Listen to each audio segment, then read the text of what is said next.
la ikraha fiddin, gak ada paksaan. Kita hanya memberikan peringatan. Di dalam Islam juga dinarasikan begitu, wa ma qataluhu wa ma salabuhu walakin subbiha lahum. Yang artinya memang Nabi Isa ini memang diselamatkan. Itu aja poinnya. Apakah Nabi Isa atau Yesus itu diselamatkan? Itu aja. Jangan kita tanya siapa yang disalibkan. Kalau Allah, sebentar Bang, sedikit lagi. Kalau Allah itu memberitahukan siapa yang disalib, nggak ada Kristen, nggak ada. Jadi kalau kita mau baca di dalam kitab Lukas 22 nomor 53 nomor 54, Yesus mengatakan, aku udah setiap hari ketemu sama kalian. Ya, aku sudah mengajarkan setiap hari di bait Allah. Setiap hari kita ketemu. Kenapa kalian nggak menangkap aku? Karena belum saatnya. Nah, setelah itu, inilah saatnya kata Yesus, penguasa gelap itu akan datang.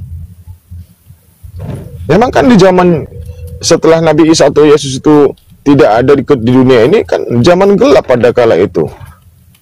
Manusia kan amburadul pada kala itu, nggak ada aturannya, hidup sesuka hati, jahil, bodoh, tidak tahu firman Tuhan. Karena emang pada dasarnya manusia sudah disesatkan gitu. Apalagi perihal dosa. Kalau kita baca Galatia 5 nomor 1, jangan lagi kita mau izin Om Cinta. Sedikit satu ayat lagi. Jangan lagi kita dikaitkan ataupun diikat dengan kuk perhambaan. Itu kata Galatia 5 nomor 1 loh. Jangan lagi kita mau diikat dengan hukum Tuhan. Kita jangan sebutkan lagi diri kita itu hamba. Itulah ajaran Paulus. Jadi datangnya Rasulullah itu memberikan cahaya kepada seluruh umat manusia, menjadikan manusia ini menjadi beradab. Yang tadinya manusia nggak ada adabnya sama sekali. Om Cinta selawat. Saudara Kristen tahu. Ya silakan, dibantah pakai data. Boleh nggak saya jelaskan tentang penyaliban tanpa men-framing kitab Anda? Ini fokus di Bible aja, Injil. Boleh? Oke, sekarang gini aja. Sekarang kita begini. Sekarang kita begini. Yang kita permasalahkan sekarang ini orangnya, karena Bang, kita nggak permasalahkan siapa yang digantung. Kita yang permasalahkan Nabi Isa. Justru itu inti dalam atau tidak. Itu aja poinnya. Justru karena bagaimana kisahnya Yesus memang tidak ada sejarahnya, Bang. Tidak tercantum, tidak dituliskan oleh para sejarah orang-orang di zaman itu. Justru itu karena memang dihilangkan, Bang. Dihilangkan jejaknya.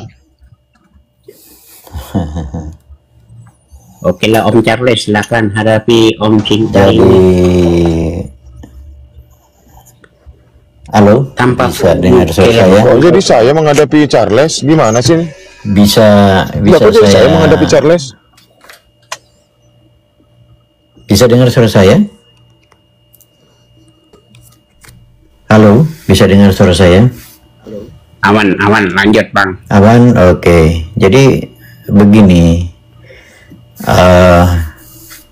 ntar ya, kok ini saya matikan dulu. Kemarin saya dengan Bang Blender itu, enak sekali bercerita. Tidak ada hal-hal yang harus panas-panas gitu, nggak, biasa adem sampai selesai, enak betul.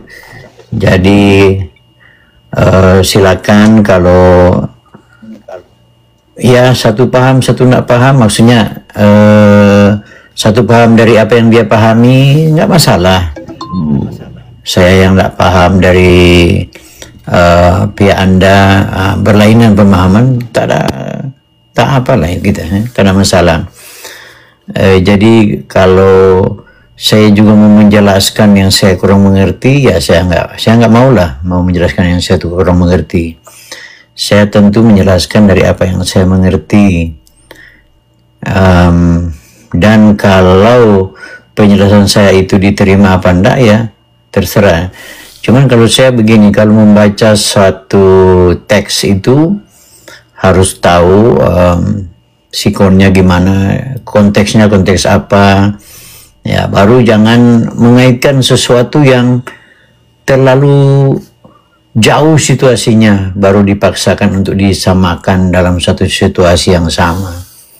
Itu nggak akan bisa seperti itu. Nanti kalau saya mencari menjelaskan itu sesuatu yang benar supaya orang tidak salah menangkap, jadi pemikirannya tidak disesatkan. Nah, kalau di pemikirannya sudah disesatkan dengan sesuatu yang dia salah tangkap, nanti begitu dia sampaikan kepada orang, nah orang juga bisa tersesat. Ya, bisa-bisa juga. Saya juga nggak mau jadi untuk penyesat atau menjadi menyesatkan orang dengan informasi yang saya kurang tahu lalu baru saya sampaikan kepada orang.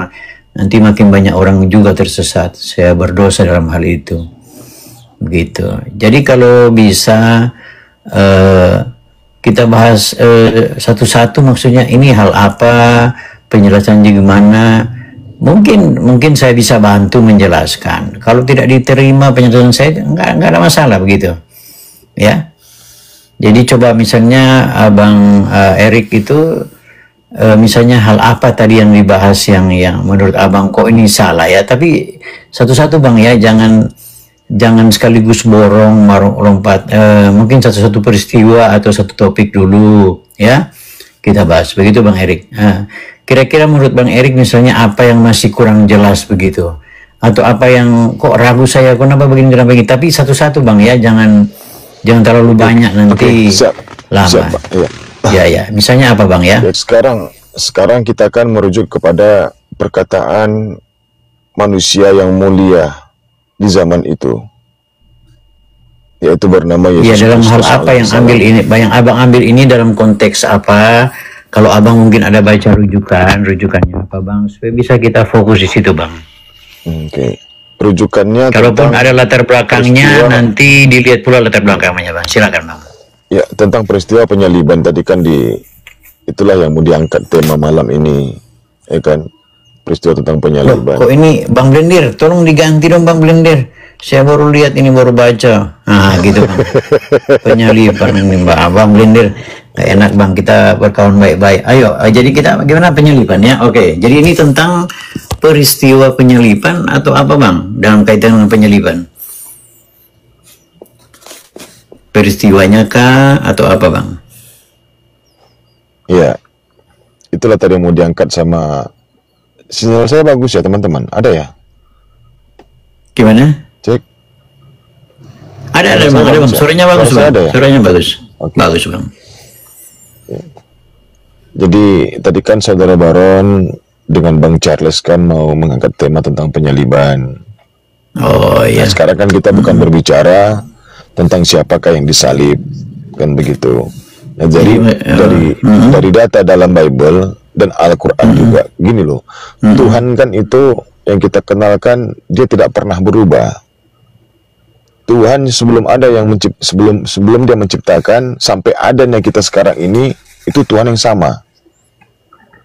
Bang, kalau itu lain lagi Bang. Bang mau membahas tentang Tuhan yang tidak berubah, saya juga maksudnya kita fokus di situ aja dulu, Tuhan tidak berubah. Ya, kita masih bicara peristiwa penyaliban ini. Jadi soalnya kalau dibilang Tuhan tidak berubah Bang, itu ada masalah lain Bang. Tuhan tidak berubah.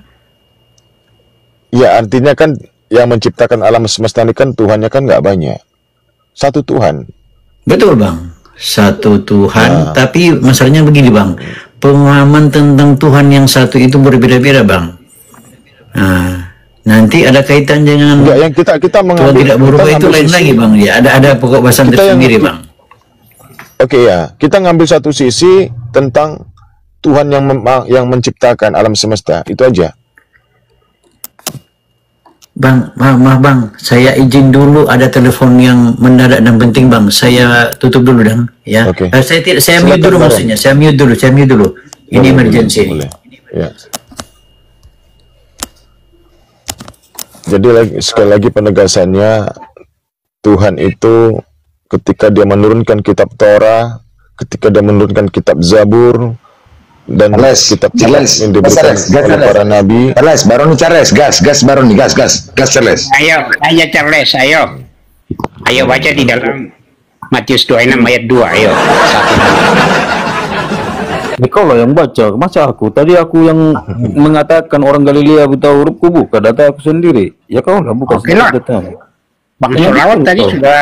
sudah narasikan bahwa yang disebut anak manusia itu adalah Yesus itu sendiri, dan itu adalah sering diucapkan Yesus, ya. Oke, saya baca Anak ya. manusia. Ya memang Yesus Iya. anak manusia, Bu. Iya, dia disebut sebagai anak Allah dan juga sebagai anak manusia dalam narasi Yesus. Oke. Kamu kan mualaf pasti tahu lah istilah itu. Iya, di dalam Bible bukan hanya Yesus, Musa aja loh dia katakan aku adalah anak Allah. Jadi Tuhan juga Musa. Inilah Bukan. kalian yang ngoten ini. Karena di Yesus disebut iblis dia anak Tuhan, maka kalian Dengar Tuhan. dulu. Sudah Dengar lanjut dulu. aja. Oke, saya lanjut ya. Di dalam Anak Allahnya huruf kecil, Les. Les Huruf kecil anak Allahnya. Om Selawat ini. Iya betul kan Bang? Betul nggak? Huruf kecil kan? Coba buka 2 Yohanes 1 nomor 1 Yohanes 3 nomor 2. Ayo buka. Tunggu, Parah Matius lagi. 26 dulu ini. Jangan lari kemana dulu. Oh, Saya iya. dengan Charles tadi ini mau ngegas sedikit biar ramai. Oke, Silakan. Matius 26 ayat 1 dan 2. Setelah Yesus selesai dengan segala pengajarannya itu, berkatalah ia kepada murid-muridnya, kamu tahu bahwa 2 hari lagi akan dirayakan Paskah, maka anak manusia akan diserahkan untuk disalibkan. Jadi pernyataan Yesus sendiri menyatakan bahwa ia akan disalibkan. Gitu abangku. Kemudian dalam tunggu dulu. Dalam kisah selanjutnya, supaya Anda itu konsisten dengan Injil, jangan hanya dicomot-comot ayat. Di dalam pasal-pasal selanjutnya jelas di situ bahwa Yesus itu ditangkap. Kemudian Yesus itu disalibkan.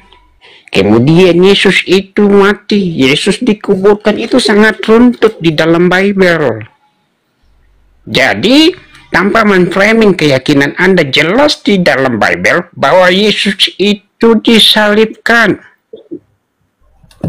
Sebab Yesus juga berkata, anak manusia bukan datang untuk dilayani, tetapi untuk melayani, bahkan memberikan nyawanya menjadi tebusan bagi banyak orang. Itu sangat jelas di Bible. Jadi bahaslah kitab Anda dengan Nabi Isa Anda tanpa menframing, tanpa mempelintir Bible. Itu sangat gentle di dalam berdakwah. Cuman Begitu ini Bang Charles. mau menjelaskan Bible malah ini nggak usah membahas kitabnya orang. Siapa yang melarang-larang membahas kitabnya? Saya nggak bahas Anda. Kalau aku bantai nih, kalau aku tugas saya nih, kalau aku ngegas ya. Gitu. Di sini kan setiap yang kau ucapkan kan anak manusia yang disalibkan, ada enggak di anak manusia yang mana? Emangnya Yesus saja yang manusia? Saya juga manusia. Yakobus juga manusia. Matius juga manusia. Om, Oh, apa? yang tadi sudah jelaskan, perhatikan konteks teks dan runtut ayat itu. Di Injil sinopsis sangat jelas, itu sangat runtut tentang penangkapan. Izin Blender saya jawab. Oke, Anda tadi bawa data Matius sebentar, saya bantah dia, saya bantah. Sabar, saya bantah. Iya, saya paham, saya bantah. Izin ya. Anda bawa Matius 26 nomor 1 dan nomor 2. Yesus mengatakan bahwasannya anak manusia manusia akan diserahkan kepada orang-orang yang tidak mengenal Tuhan. Betul? Iya. Ya. Di dalam Matius 20 nomor 17 sampai 19, ketika Yesus akan pergi ke Yerusalem, ia memanggil ke-12 muridnya tersendiri dan berkata kepada mereka di tengah jalan. Sekarang kita pergi ke Yerusalem dan anak manusia akan diserahkan kepada imam-imam kepala dan ahli-ahli Taurat, dan mereka akan menjatuhi dia hukuman mati, dan mereka akan menyerahkan dia kepada bangsa-bangsa yang tidak mengenal Allah, supaya ia diolok-olokkan, disesah dan disalibkan, dan pada hari ketiga ia akan dibangkitkan. Nah, udah betul itu. Udah betul itu. Iya. Pada hari ketiga ia akan dibangkitkan. Oke? Iya, betul. Di dalam kitab Iya. Matius 12 nomor 38, berkatalah ahli Taurat dan orang Farisi kepada Yesus, "Guru, kami ingin meminta hadiah, menuntut Anda ya, suatu pengetahuan, suatu penampakan, suatu penglihatan. Berikan kami tanda itu, Yesus." Oke, saya baca sesuai Bible ya.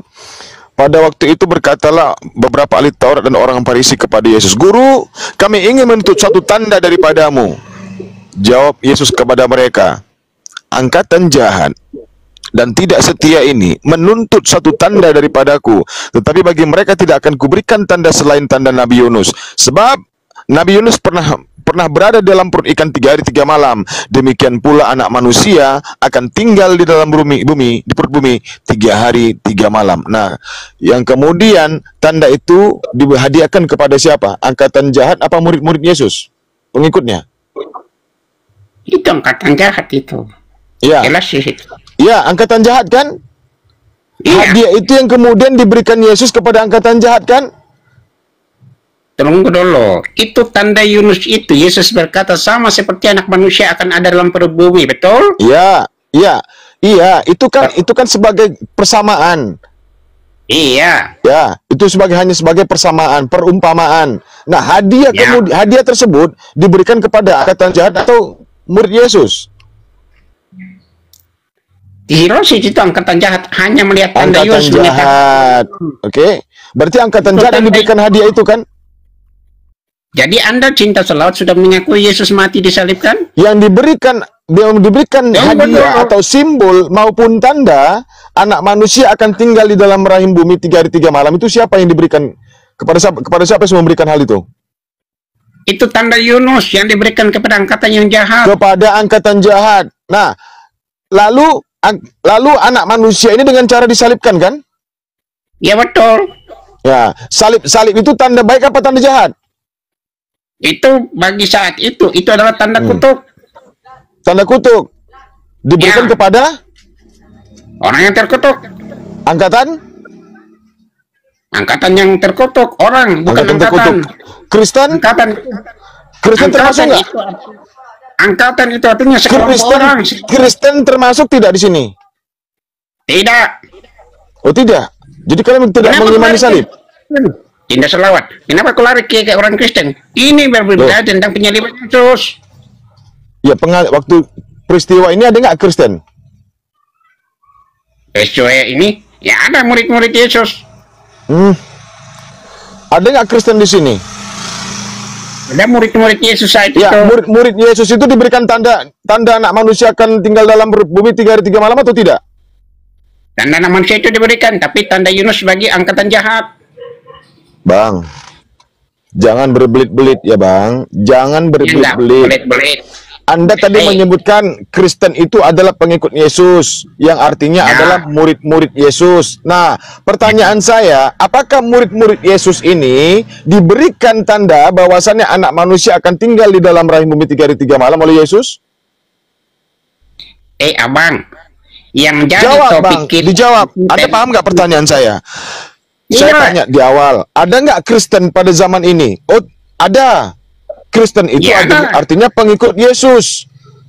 Pengikut Yesus itu adalah murid-murid Yesus.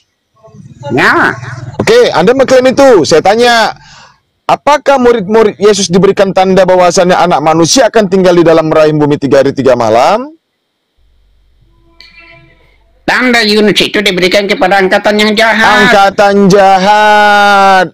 Angkatan jahat kan? Bukan kepada murid-murid Yesus kan? Ya, angkatan jahat itu bukanlah murid-murid Yesus, betul? Iya. Ah, yaudah, berarti Anda jujur. Nah, lalu Kristen yang sekarang ini mengimani tidak tanda yang diberikan oleh Yesus terhadap angkatan jahat tadi? Om Selawat, kamu baca tadi ayatnya bahwa angkatan yang jahat di situ, ayat sebelumnya di situ ayat 38 itu berbicara tentang ahli-ahli Taurat. Iya. Pada Bukan waktu murid-murid itu, Yesus. aku hafal lo datanya itu. Apalah Ya biar datanya. kau hafal, tapi kau Pada framingnya waktu tetap itu, salah. berkatalah beberapa ahli Taurat dan orang Farisi kepada Yesus, Guru, kami ingin menuntut suatu tanda daripadamu. Lalu jawab Yesus pada mereka, angkatan jahat dan tidak setia ini ingin menuntut satu tanda daripadaku. Mereka minta hadiah daripadaku. Tanda, minta tanda bukan Iya, tanda sama hadiah itu sama itu. Lalu Yesus memberikan satu-satunya tanda kepada mereka adalah anak manusia akan tinggal di dalam rahim bumi 3 hari 3 malam. Nah, sekarang saya tanya Kristen, saya tanya yang penganut agama Kristen, Anda percaya nggak bahwasannya Yesus itu pernah berada di dalam rahim bumi 3 hari 3 malam? Kau tanya Kristen yang sekarang, tanya sesuai data. Saya tanya Anda, Baron Hood, Anda yakin tidak Yesus itu pernah berada di dalam bumi 3 hari 3 malam? Ya itu kematiannya, kebangkitannya. Ya saya tanya, Anda percaya tidak? Iya saya percaya, karena itu peristiwa yang ya nyata. sudah, berarti Anda sama nggak dengan angkatan jahat tadi? Bukan. Oh bukan? Tunggu dulu, saya jelaskan. Boleh?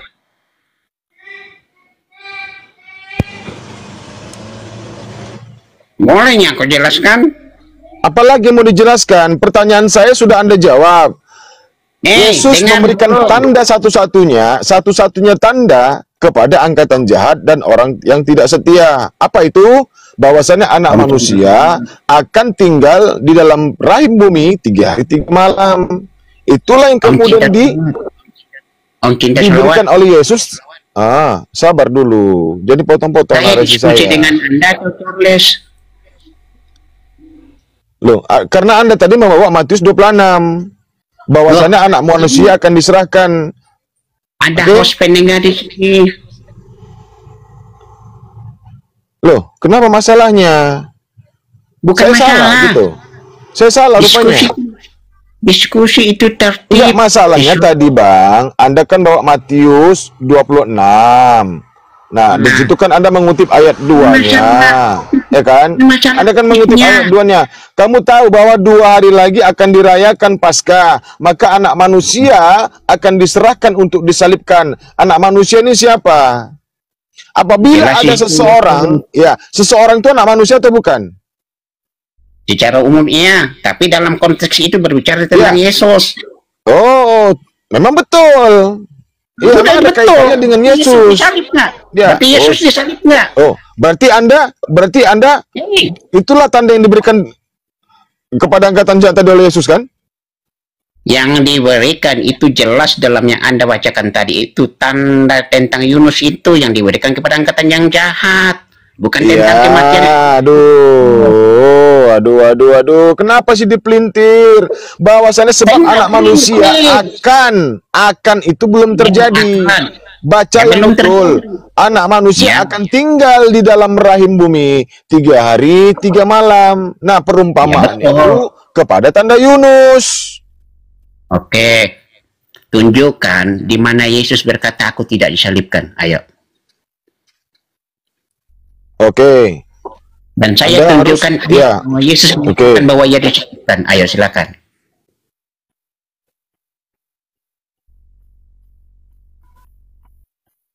Oke, Anda sudah katakan tunjukkan ayat di mana Yesus tidak disalibkan. Oke. Kata Yesus kepada mereka, jikalau Allah adalah Bapamu, kamu akan mengasihi aku. Kamu akan mengasihi aku. Kalau Anda kasih kepada Tuhan, Allah Bapa, Anda juga harus mengasihi Bapa. Maksudnya apa? Maksudnya apa di situ? Di dalam Ulangan 11, kita buka. Jangan lari kemana-mana. Di Ulangan 11 nomor 1. Inilah caranya bagaimana kita mengasihi Allah Bapa. Oke. Haruslah engkau mengasihi. Ngeles ke sana Ya, kemari. kita buktikan, Bang. Kita Tadi sudah buktikan. disebut dan Oh, Anda mengiyakan tidak tadi boleh kan sudah lompat sana. kubacakan datanya. Yohanes 8, Yohanes 8 nomor 37. Tenangkan dulu roh jahatmu, ya. Aku tahu bahwa kamu adalah Ya, silakan. keturunan Abraham, tetapi kamu Ya. berusaha untuk membunuh aku. Diam dulu. Tetapi kamu berusaha untuk membunuh aku. Karena firmanku tidak beroleh tempat di dalam kamu. Apa yang kulihat pada Bapa itulah yang kukatakan, dan demikian juga kamu perbuat tentang apa yang kamu dengar dari bapamu. Jawab mereka kepadanya, Bapa kami ialah Abraham. Kata Yesus kepada mereka, jikalau sekiranya kamu anak-anak Abraham, tentulah kamu mengerjakan pekerjaan yang dikerjakan oleh Abraham. Tetapi yang kamu kerjakan ialah berusaha membunuh aku. Ya, terus. Aku seorang yang mengatakan kebenaran kepadamu, yaitu kebenaran yang kudengar dari Allah. Pekerjaan yang demikian tidak dikerjakan oleh Abraham. Kamu mengerjakan pekerjaan bapamu sendiri. Jawab mereka, kami tidak dilahirkan dari zina. Bapa kami satu, yaitu Allah. Kata Yesus kepada mereka, nih poin penting ya. Poin penting. Jikalau Allah adalah bapamu, pernah nggak Anda yang mendengar membaca ayat kasihilah Tuhan Allahmu, pernah nggak? Nggak, lanjut aja. Pernah nggak? Nggak, lanjut saja. Pernah nggak Anda membaca ayat kasihilah Tuhan Allahmu? Di mana tuh? Enggak, lanjut saja. Markus 12 Ayo. nomor. Nih, nggak usah Oke. Ayo lanjut. Jikalau Allah adalah bapakmu, kamu akan mengasihi aku. Berarti kasih kepada Bapa, kasih juga kepada Yesus, betul? Ya. Oke, bagaimana cara kita mengasihi Bapa? Dalam kitab Ulangan 11 nomor 1, haruslah engkau, ini harus nih, ini perintah. Ya, nggak boleh ini diingkari, harus dilaksanakan. Haruslah engkau mengasihi Tuhan Allahmu dan melakukan dengan setia kewajibanmu terhadap Dia dengan senantiasa berpegang pada segala ketetapannya, peraturannya, dan perintahnya. Di mana ketetapan Tuhan? Di mana ketetapannya? Ulangan 21 nomor 22. Keluaran 17 nomor 23. Kita buka. Berena aku lupa datanya. Atau yang pusing, Om? Sabar. Ini ketetapan Tuhan loh. Oh ya, sorry, saya baru selesai telepon. Bang, kalau bahas satu-satu Bang, terlalu panjang kalau bilang ketetapan Tuhan itu banyak sekali Bang. Hukum Taurat ada 613 Bang. Nah, Om Charles, hadap. yang kita ambil poin pentingnya aja, ya. Yang kita ambil poin pentingnya aja. Di dalam Keluaran 23 nomor 7, apa di situ dikatakan? Bang, haruslah kau jauhkan dirimu dari perkara dusta. Bang, itu ketetapan, Pak. Itu kan tadi makanya saya bawa, Bang. Tuhan itu tidak mungkin berubah. Firman-Nya itu tidak mungkin berubah, Bang. Itu sudah namanya ketetapan juga tidak Tuhan berubah, sejak dari dulu, Bang. Makanya Yesus firman-Nya dia tidak meniadakan hukum Taurat. Makanya saya bilang, Bang, Tuhan tidak berubah itu luas, Bang. Namanya juga tidak berubah, Bang, dari dulu sampai sekarang. Bang, Bang, Yesus itu masih membawa hukum Taurat, Bang. Dia masih mengajarkan hukum Taurat. Dia tidak menghilangkan sama sekali hukum Taurat. Ya. Nah, tentu dalam hukum Taurat bagaimana? Kitab Perjanjian Lama ada yang namanya Keluaran, Bang. Ada namanya Keluaran. Oke, dalam Keluaran itu adalah ketetapan Tuhan. Om Selawat. Supaya kita tidak lari kemana-mana, fokus tentang penyaliban. Benar tidak Yesus disalib? Dan saya bertanya tadi, kan menunjuk ayat di mana Yesus menyatakan dia tidak. Saya tanya kepada kalian. Memang tidak secara eksplisit, Bang. Tidak secara eksplisit. Nah, saya tanya, apa Yesus doa malam-malaman? Oke, kalau gitu boleh enggak tanggapi? Boleh enggak? Kalau boleh enggak? Kalau enggak boleh silakan Anda bernarasi liar aja. Boleh enggak saya tanggapi? Boleh ya? Iya, apa tujuannya Yesus berdoa semalam-malaman? Apa tujuan Yesus? Bang, kita Bang sebagai manusia yang kita Ya, Kan dulu, tunggu. Bang. Ya, kita minta kepada Tuhan ketika kita berdoa, itu kita minta kebaikan apa keburukan, Bang? Abang baca semua Saya ayat tanya itu. dulu. Jadilah kehendakmu dan bukan Saya tanya kehendak. dulu, secara umum Nah, kita tonton dulu, berdoa Bang. kepada Tuhan, Izin kita minta Bang Baron, kebaikan ya. apa Biar keburukan? saya dulu ya. Ya, silakan. Boleh, Ya, silakan. enggak, maksudnya begini ya. Pertanyaan saya, Bang Erik. Christian. Ya, Bang Erik, maksudnya begini, Bang Erik. Tolong fokus, jangan dulu tambah-tambah narasi yang nggak jelas, nanti salah paham nanti. Yang pertama sekarang kita mau bahas apa? Dia berdoa. Masalah doa. Enggak, dia kan bertanya, di mana Yesus itu berfirman, ya, menyampaikan firman, dia tidak disalibkan. Itu pertanyaannya. Dan Anda katakan Ini pertanyaan Anda lucu, Bang. Ini pertanyaan Ya. lucu menurut saya. Kenapa saya Itu katakan nggak lucu? Tidak lucu. Ya, maksudnya tunggu. Makanya saya bilang, Bang Baron, Bang Erik, Makanya, pemahaman Bang, kita makanya. akan lain Yesus kalau datang dari ke dunia, dari kitab Bang. Anda dan kitab Yesus saya. datang ke dunia ini, dia membawa perselisihan, Bang. Dia Nah, nggak itu membawa Bang lain lagi, kedamaian. Bang. Itu maksud saya, tolong fokus di satu, Bang. Terlalu banyak ini kalau. Iya, kalau saya makanya mau yang cerita, mau jawab yang semua, kita Bang, bahas panjang ini, sekali, Bang. yang kita bahas ini adalah fakta. Kedatangan Nah, Yesus apa dulu, Bang? ke Jangan muka bilang bumi, dia perselisihan, tidak membawa salib, damai. berdoa. Justru kedatangan Yesus itu membawa perselisihan di antara kita. Nah, itu Bang yang saya Yahudi, bilang. Jangan Kristen, bikin saya Islam bingung. itu Saya mau berselisih. jawab yang mana? Yang disalib, yang berdoa, yang perselisihan, yang mana dulu, Bang, yang saya mau jawab?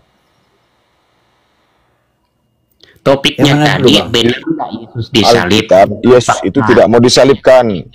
Memang tidak Yesus ada, tidak mau, memang Bang. tidak ada. Bang, Tapi Bang, tunggu Bang. Boleh saya minta Abang fokus ke salah satu apa yang mau dibahas ini, Bang? ini peristiwa penyaliban, yang disalib itu Yesus atau bukan?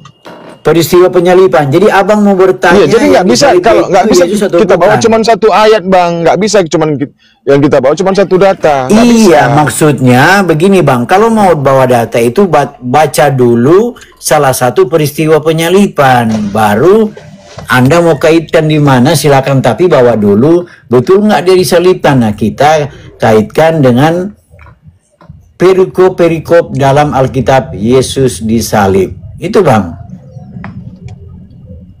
Ya, silakan Jangan lari ke yang bernarasi lain. dulu kalau nggak. Silakan bernarasi dulu. Oke, jadi kalau mau bilang Yesus disalib, tentu saya hanya akan membahas peristiwa Yesus disalib. Itu di Matius ada, di Lukas ada, di Markus ada, di Yohanes juga ada, Bang. Ya, bagian-bagian akhir daripada kronologis pekerjaan Yesus lagi dia berada di dunia ini. Itu semua ada, ya, Bang. Jadi yang Anda ragukan itu yang mana? Oke. Yang saya ragukan dalam kitab Matius 12 nomor 38 sampai 40. Matius berapa, Bang? Matius 12 nomor 38 sampai 40. Tanda Bang, saya buka dulu Bang ya, pelan-pelan Bang Ya, ya. boleh. Saya buka. Boleh, silakan, Matius silakan. 12 38 sampai 40. ayat 38 ya. Ya. Bentar ya Bang ya.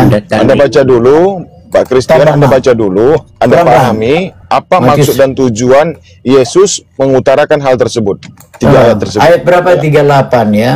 Iya, 38, 39, 40. Abang baca dulu dengan hikmah, ya, dengan menggunakan perasaan, baru Bentar, Anda bentar, Bang, simpulkan ya. maksud dan tujuan Yesus apa di situ.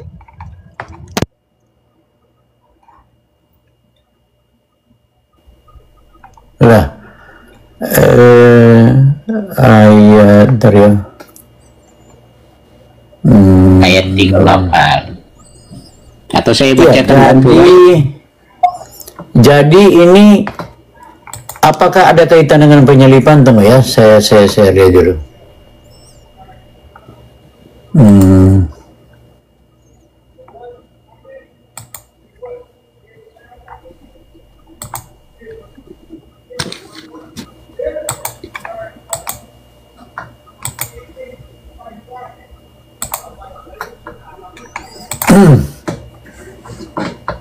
Gimana ya mencarinya?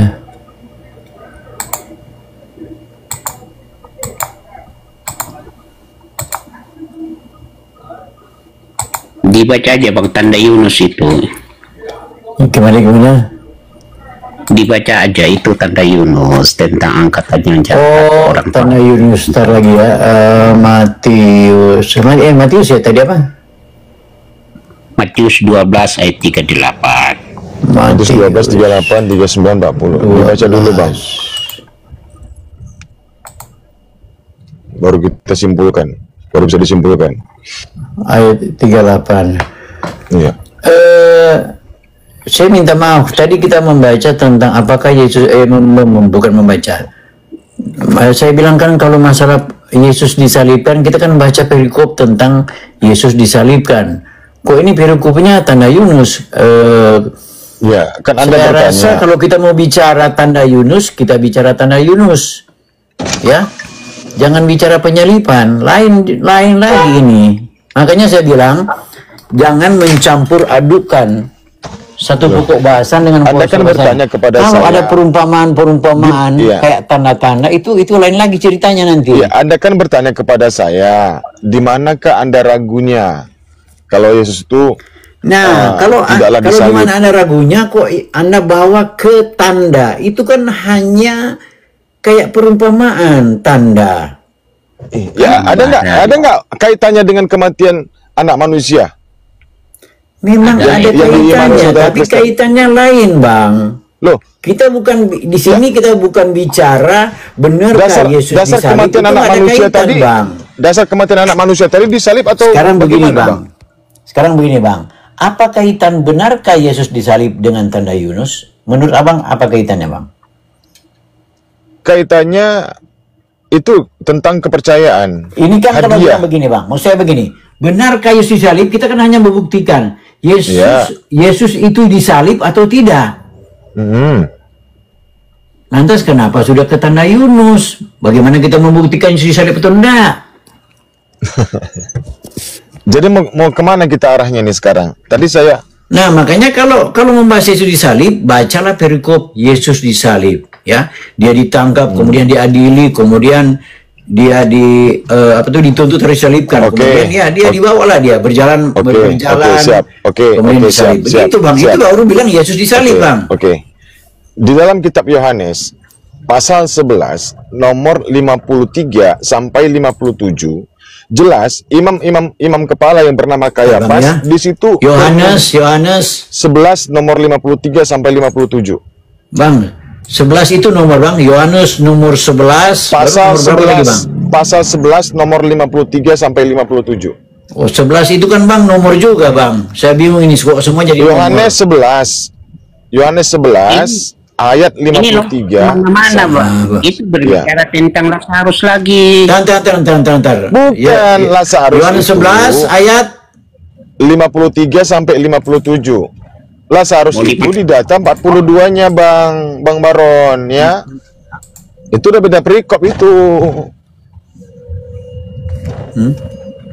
Iya betul Beda itu, perikop. enggak ada yang salah di situ. Enggak ada Kesepakatan hubungannya, itu sudah beda perikop. Nanti kisah tentang Lazarus berhenti di 46. 47 sampai 57 itu udah beda perikop lagi. Iya betul itu 40 itu. Iya 47 dimulai sampai 57. Iya itu kemufakatan untuk menyerahkan Yesus, menangkap Iya. Yesus, membunuh Yesus. Iya. Artinya di situ ya. di data 57-nya imam-imam kepala memerintahkan orang-orang untuk mencari di mana keberadaan Yesus agar ditangkap. Betul? Iya, Bang. Jadi tujuan dan target maksudnya apa? tujuan dan target ya, sebentar. Tujuan dan target mereka adalah Yesus Kristus. Karena Iya. menurut mereka Yesus ini membawa permasalahan bagi mereka. Kalau Yesus tidak ditangkap, maka tanah kelahiran mereka akan direbut oleh tentara Romawi. Betul demikian? Itu perikopnya. Gimana, Bang? Kok kalau Yesus tidak ditangkap, tanahnya akan direbut orang Romawi? Abang dapat pemahaman dari mana, Bang? Iya, dibaca Bang dari 47 sampai komplit Bang, sampai habis 57. Iya, kenapa Anda menyimpulkan kalau dia tidak ditangkap Romawi yang berkuasa? Yesus itu harus dibunuh Bang karena dia sudah melakukan banyak mukjizat. Sehingga pengikutnya semakin hari semakin banyak, semakin bertambah. Nah, gara-gara Yesus lah menurut si imam kepala yang bernama Kayafas ini dia menjadi gunda gulana. Oke? Cukup di situ ya. Oke. Nah, kita ambil poinnya, target mereka adalah Yesus Kristus. Ya, bukan Dono, bukan Kasino, bukan Indro, bukan, lanjut. ya, hanya Yesus Kristus. Oke, Bang? Oke. Dalam kitab Yohanes 13 nomor 4, satu-satunya anak manusia yang memakai kain lenan tertulis dalam Bible itu Yesus Kristus. Oke? Satu-satunya anak manusia Jadi yang intinya tertulis apa dalam ini, Bang? Saya bingung mau menanggapi. sabar dulu. Kain lenan Ya, sabar dulu. Ya, sabar dulu. Harinya ke pemuda berpakaian lenan halus. Nah, pinter Anda, Ayo bahas. pinter Anda, Iya, bahas. pintar. Ya, Anda sudah mulai masuk perangkap saya ya. Oke, bentar lagi. Bukan, Bang. Abang itu lompat-lompat, jadi mau Sebentar menjawab juga. dulu. Sebentar dulu, Semakin Abang. panjang saya menjelaskan Ya, saja, kita akan Bang. Nanti Abang membuktikan, bosan. kita akan membuktikan apakah Yesus itu benar-benar disalib atau tidak. Oke? Lah, lantas bagaimana Anda kalau membuktikan itu targetnya orang-orang lompat ke sana kafir, sabar kemari? dulu, Bang. Yang tidak Targetnya ada orang-orang kaitannya. Ya, dengarkan dulu, Bang. Makanya dengarkan urutan-urutan apa yang akan saya sampaikan ini. Target orang-orang kafir pada zaman itu adalah Yesus Kristus agar Bang, kok dibunuh. target orang-orang kafir? Yang menargetkan dia adalah imam-imam besar, ya? Iya, Mereka bukan Bang. orang kafir, Bang. Oh, Bang. Coba Anda buka Yohanes 8 nomor 37, Bang, dulu, Bang. Begini, Bisa jelaskan kan Anda tadi apa makna kok lompat lagi kafir? selatan, Iya. Bang. Iya. Makanya saya bilang, ini tadi Anda bilang di Yohanes 11. Tunggu dulu, Abang untuk tenang dulu, membunuh Bang. Yesus. Ya, Kan? Abang Kristen, Bang. Abang nggak paham Bible, makanya Anda masih Kristen. Kalau Justru membongkar Anda habis yang kitab saudara, pemahamannya Anda sampai sekarang tersesat. tidak Jadi mungkin Anda jadi lompat Kristen. sana, Itu lompat mustahil, sini. Bang. Mustahil nehi dendi ketika orang Kristen membaca kitabnya dari Kejadian sampai Wahyu, dia masih dalam lingkaran setan. Itu mustahil, Bang. Waduh, Mustahil. Abang. Oke? Kenapa Abang disesatkan oleh Masalahnya- setan? Ya. Susah, Bang Tian. Bang. Bang Tian. Makanya sabar dulu saya jelaskan ya. Saya masih Saya mau menanggapi Yohanes 11, tapi Anda sudah ke Yohanes 11. Nggak usah ditanggapi, Yohanes Bang. 4. Kita sudah Bingung sepakat. saya, Bang. Yang menjadi target utama mereka adalah Yesus, ya. Target siapa, Yesus Bang? itu mau ditangkap dan mau dibunuh. Nah, Di dalam Yohanes 13 nomor 4, manusia yang menggunakan kain lenan yang tertulis dalam kitab saudara itu adalah Yesus. Di dalam Markus yang mau menangkap dia kan 14, orang lain. sabar dulu, Bang. Dengarkan saya dulu ngomong, baru nanti Anda bicara. Saya belum selesai. Nanti nggak dapat Anda poinnya. Di dalam kitab Markus 14 nomor 46, Yesus sudah tertangkap atau belum di situ, Bang? Tunjukkan ayat-ayatnya di mana Yesus menyatakan Ya, dia tidak Bang disalib. Christian kan mau belajar mungkin. Bang Christian, Markus 14 nomor 46, Yesus itu sudah berhasil atau belum mereka tangkap? Bang Christian? Bang Chris? Om Selawat, tunjukkan ayatnya di mana Yesus menyatakan dia tidak disalib. Iya, Bang. Ya, Anda katakan tadi, Bang. oke, saya tunjukkan.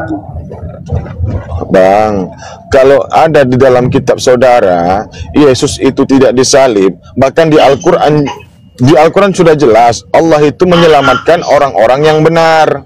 Wa ma qataluhu wa ma salabuhu walakin subbihalahum. Dia tidak dibunuh, juga tidak Iya, disalibkan. Markus 14, ayo. Justru, Markus 14 nomor 46, di situ Yesus sudah ditangkap atau belum?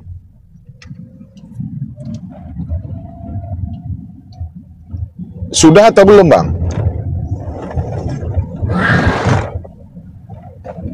Abang? Ayo Markus 14. Pemuda berpakaian lenan halus, ayo bahas. Enggak, saya tanya, Markus 14 nomor 46, Yesus sudah ditangkap atau belum di situ? Enggak, bahas saja. Iya, dijawab dulu, Bang. Di ayat Markus 14 nomor 46, pertanyaan saya, apakah Yesus sudah ditangkap, sudah dibelenggu oleh tentara Romawi atau belum? Sesuai data. Belum. Aduh, Mak Jang, Ya. kenapa sih Anda berdusta, Bang? Hah? Kalau belum yang di 50-nya siapa itu? Astagfirullah, Bang. Ayat Kenapa 50. sih Anda berdusta? Ayo baca dari Markus atasnya, 14, ayo. Markus 14:46 yang saya tanya. Yesus sudah 14 disalib, ayat sudah ditangkap atau belum? 43. Anda harus membaca unsur. Oke, saya bacakan boleh? Maka mereka memegang Yesus dan menangkapnya, oke? Maka mereka memegang Yesus dan menangkapnya. Kenapa Anda berdusta? Makanya Anda masih Kristen sekarang. Mulai dari ayat klaim bantah.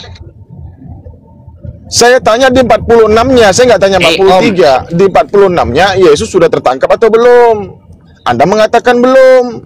Makanya Anda berdusta. Kan nggak butuh Bible. Kan butuh doktrin aja dari pendeta penyesat. Oke? Halo Bang. Maaf tadi saya lagi telepon lagi. Gimana? Oke, Bang. Jangan tanya dulu sebelum Markus. Di mana? Udah, di Yohanes 11 tadi kan jelas. Target utama mereka adalah Yesus Kristus. Oke? Oke ya. Bang, boleh saya jelaskan dulu Bang, yang Yohanes 11 ini? Boleh, silakan. Oke. Jadi Yohanes 11 ini begini Bang. Karena Yesus mengadakan banyak mujizat ya, termasuk membangkitkan orang ya. Lazarus itu mujizat besar. Kenapa mereka khawatir? Karena makin banyak orang percaya kepada dia, termasuk orang-orang Yahudi, banyak sekali yang percaya kepada dia. Nah, yang khawatir itu adalah imam-imam lebih baik sekiranya dia mati daripada tanah kelahiran kita direbut oleh penjajah Romawi. Betul? Benar. Jadi begini, kenapa? Dengar dulu Bang. Tunggu dulu Bang.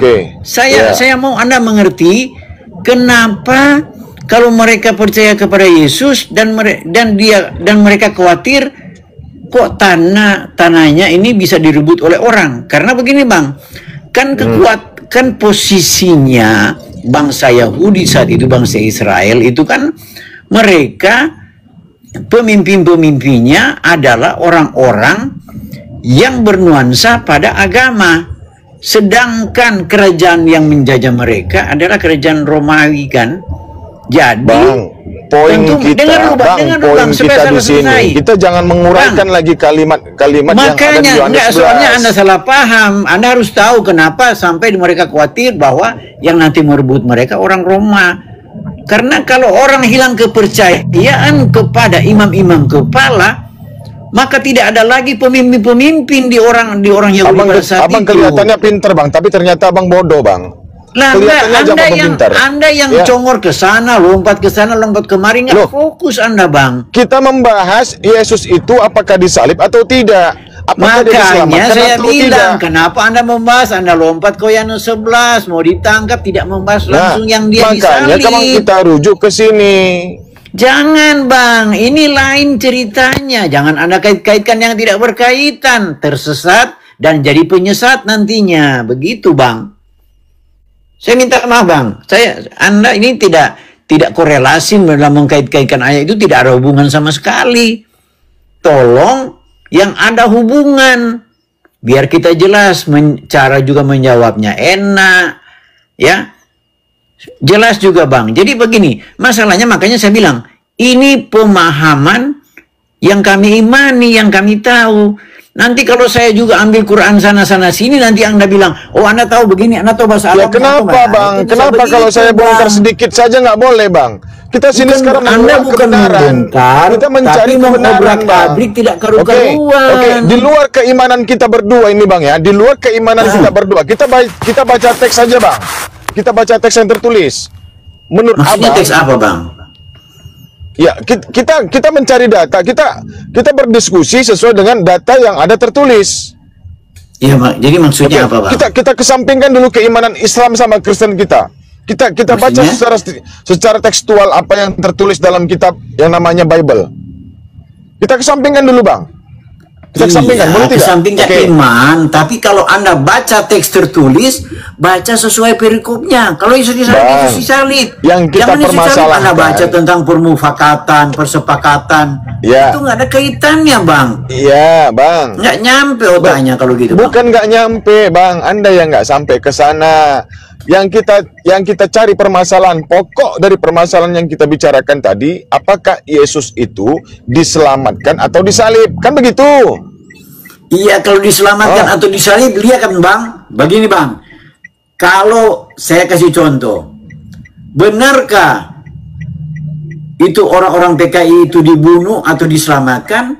Nah berarti mereka lihat saat mereka dibunuh, ada nggak yang menyembunyikan dia? Itu Bang baru Jangan boleh cerita diselamatkan. PKI, Bang. Kalau saat Yesus disalib, ada nggak PKI, Yesus itu Bang. dilarikan oleh orang disembunyikan? Baru ada orang lain yang disalibkan. Begitu Bang cara melihat. Baca perikop Yesus disalib Bang, jangan baca perikop lain. Bahasa Yunaninya nggak ada perikop Bang, nggak ada judul Bang. Ya. Iya, tapi jangan, baca jangan di Anda mau bagian disesatkan. yang berkaitan Bang.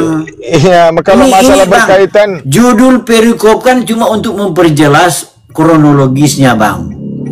Yang aslinya memang Bang tidak ada pasal, tidak ada udah ayat. gini aja lah. Ya, Gitu, jangan Bang. Anda potong dulu perkataan saya. Biarkan saya bicara dulu. Nanti setelah selesai Tapi baru jangan saya Anda bicara persilakan. ke sana kemari, Ya, tunggu dulu. lompat-lompat nggak jelas. Kalau saya salah nanti disanggah setelah saya ngomong, oke? Ya oke, Setelah- oke, ngomong Oke, Anda oke. dulu ya. Oke, saya ambil Ya. dulu Anda ngomong.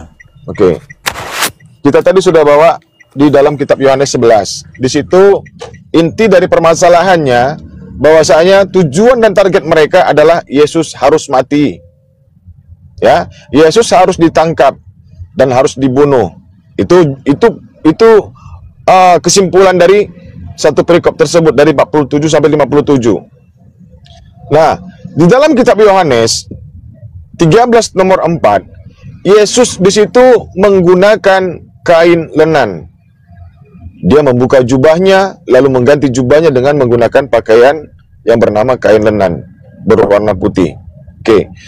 Di dalam Markus 14, nomor 46, maka mereka memegang Yesus dan menangkapnya. Nah, pertanyaan saya, dari data Markus 14 nomor 46 ini, tugasnya mereka sudah selesai belum? Tugas mereka mencari anak manusia yang bernama Yesus sudah selesai atau belum? Bang.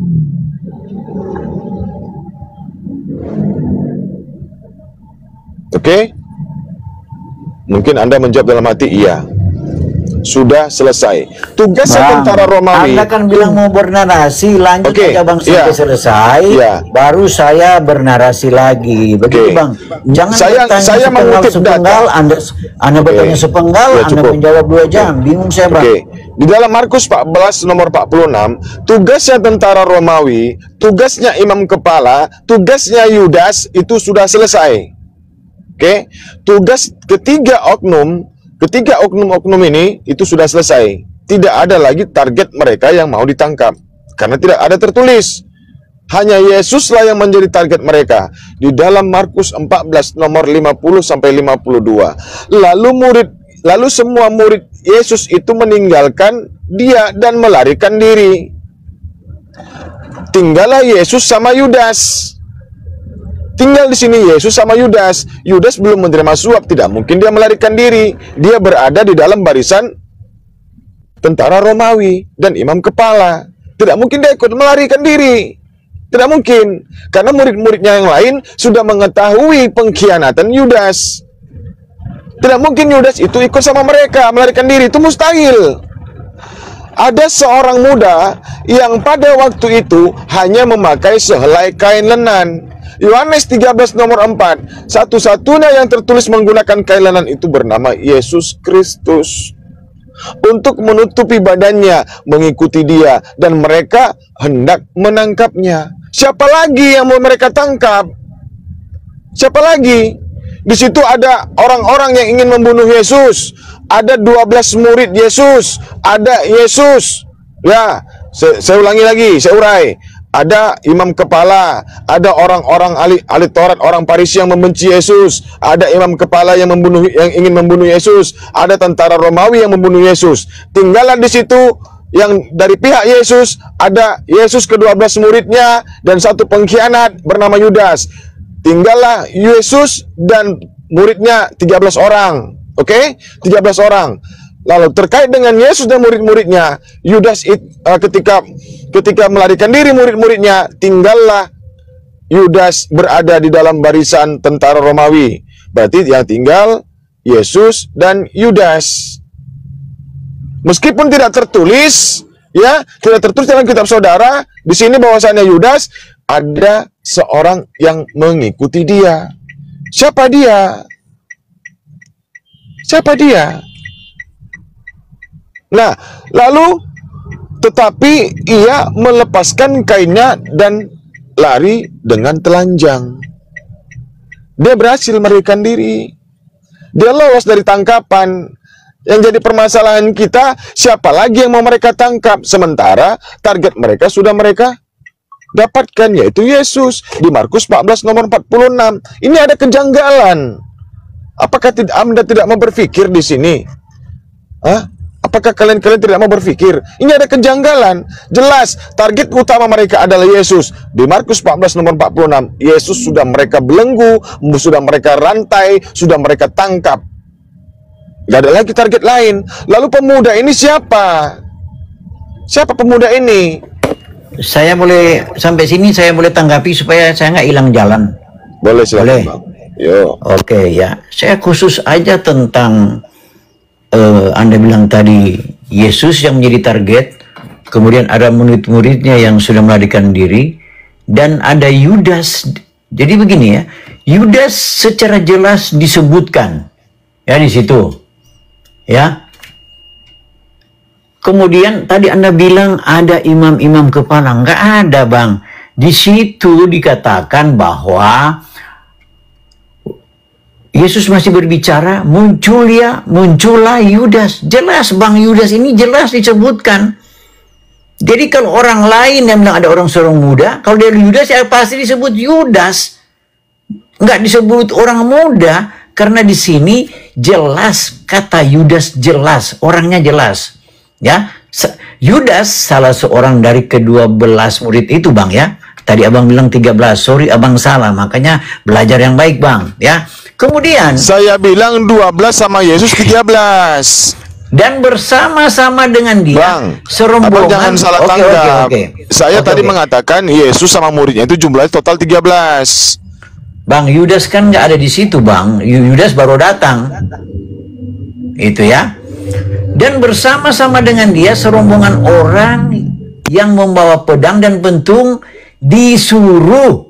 Sekali lagi, Bang, ya, kata disuruh ini penting. Disuruh oleh imam-imam kepala, ahli-ahli Taurat dan tua-tua.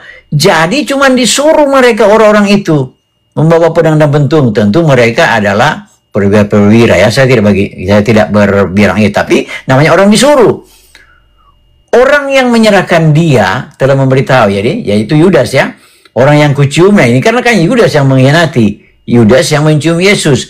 Tangkaplah dia dan bawalah dia dengan selamat. Tapi ini, Bang, ya, ada ini dari Markus, ada juga dari versi Matius, Lukas dan Yohanes. Nah, tapi di sini, Bang, jadi yang tadi ya jelas Yudas, jelas murid-murid Yesus, jelas Yesus, dan jelas orang-orang yang disuruh untuk menangkap dia. Itu jelas.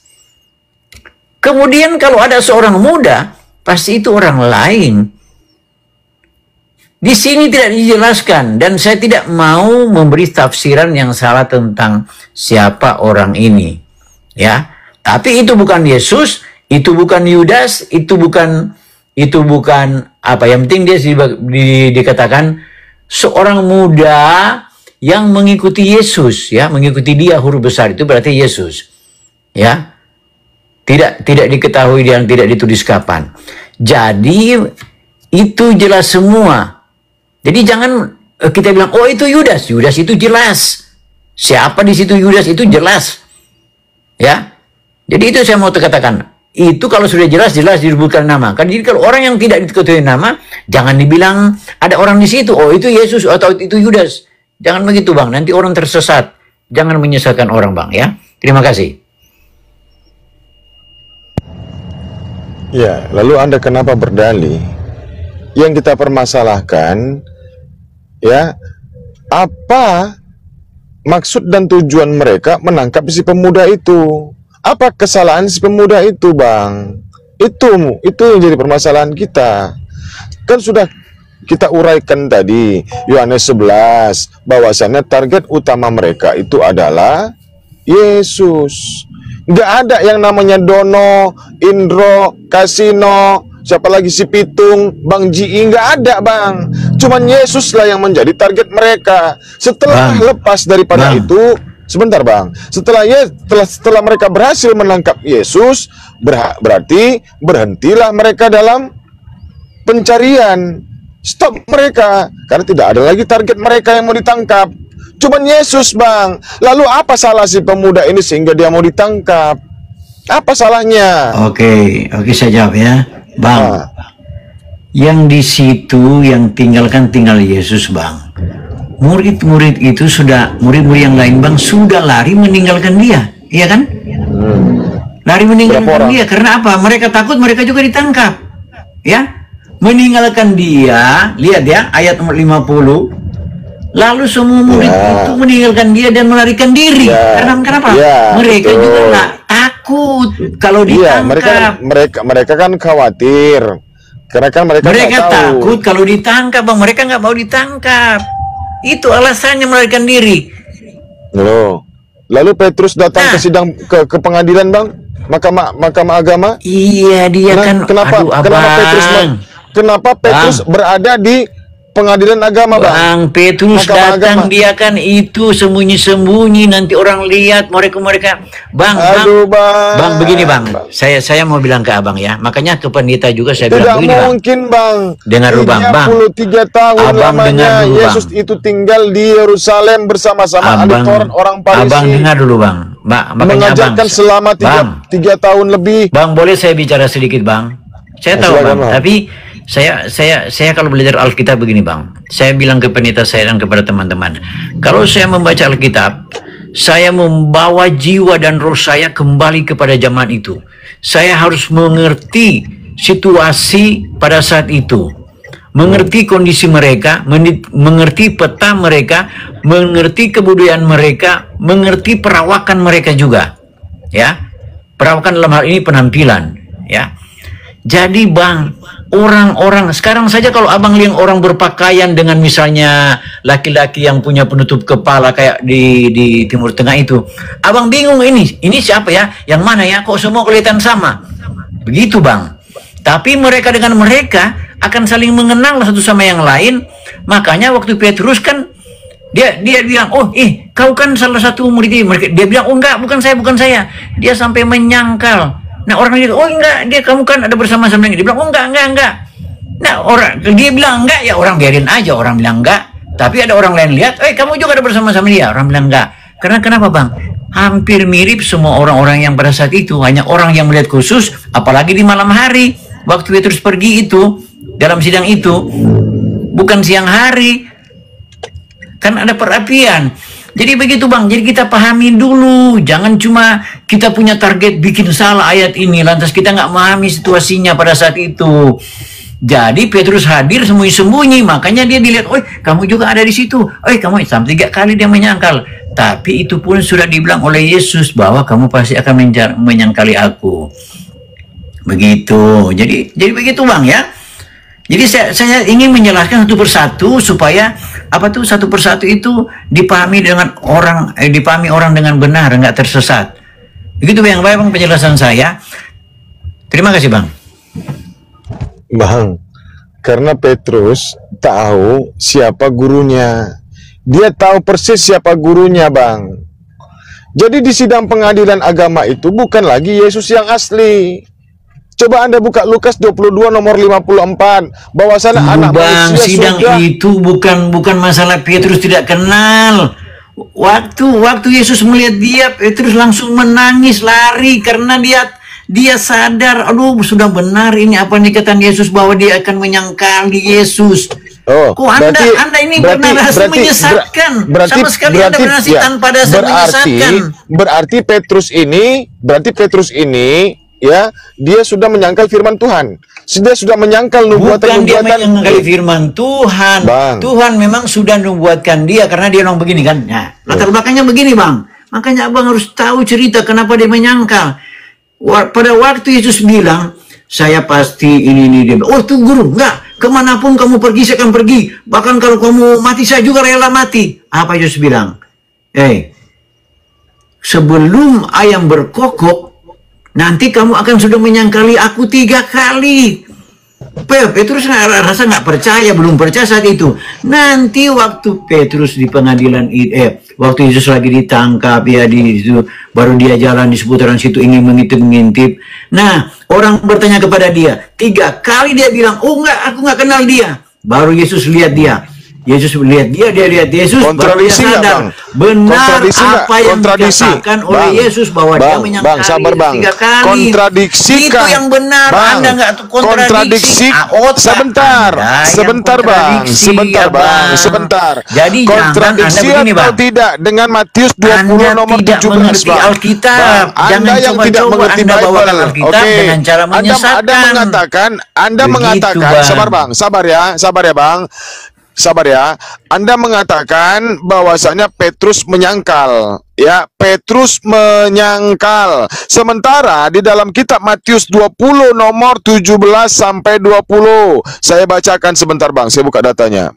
Matius 20 berapa tadi ya? Iya.